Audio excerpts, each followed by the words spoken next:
Today we celebrate St. Ignatius of Loyola. The founder of the Jesuits was on his way to military fame and fortune when a cannonball shattered his leg. Because there were no books of romance on hand during his convalescence, Ignatius whiled away the time reading a life of Christ and lives of the saints. His conscience was deeply touched, and a long, painful turning to Christ began. Having seen the Mother of God in a vision, he made a pilgrimage to her shrine at Montserrat near Barcelona. He remained for almost a year at nearby Manresa, sometimes with the Dominicans, sometimes in a pauper's hospice, often in a cave in the hills, praying.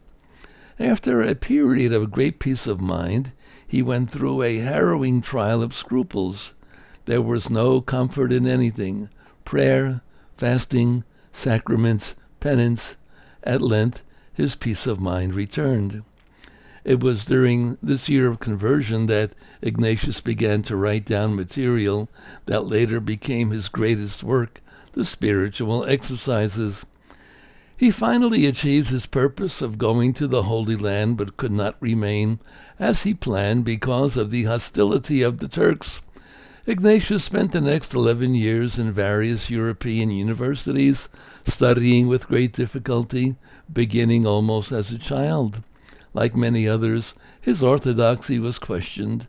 Ignatius was twice jailed for brief periods. In 1534, at the age of 43, he and 6 others, one of whom was St. Francis Xavier, vowed to live in poverty and chastity and to go to the Holy Land. If this became impossible, they vowed to offer themselves to the apostolic service of the Pope. The latter became the only choice. 4 years later, Ignatius made the association permanent. The new Society of Jesus was approved by Pope Paul III, and Ignatius was elected to serve as the first general. When companions were sent on various missions by the Pope, Ignatius remained in Rome, consolidating the new venture, but still finding time to found homes for orphans, catechumens, and penitents. He founded the Roman College, intended to be the model of all other colleges in the society. Ignatius was a true mystic. He centered his spiritual life on the essential foundations of Christianity, the Trinity, Christ, the Eucharist.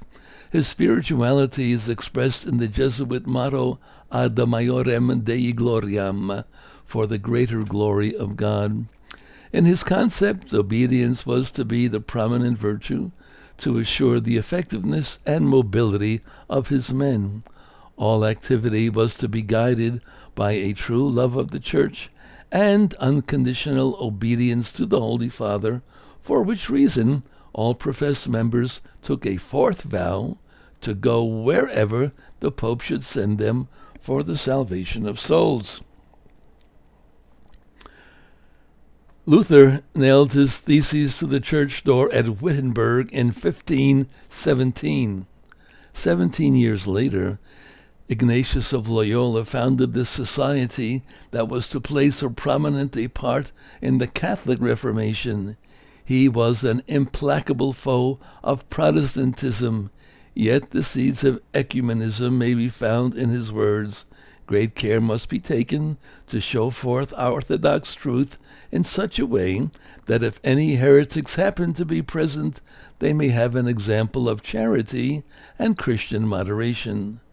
No hard words should be used, nor any sort of contempt for their errors be shown. One of the greatest ecumenists was the 20th century German Jesuit Cardinal Augustin B. St. Ignatius of Loyola. He's a saint. How about you?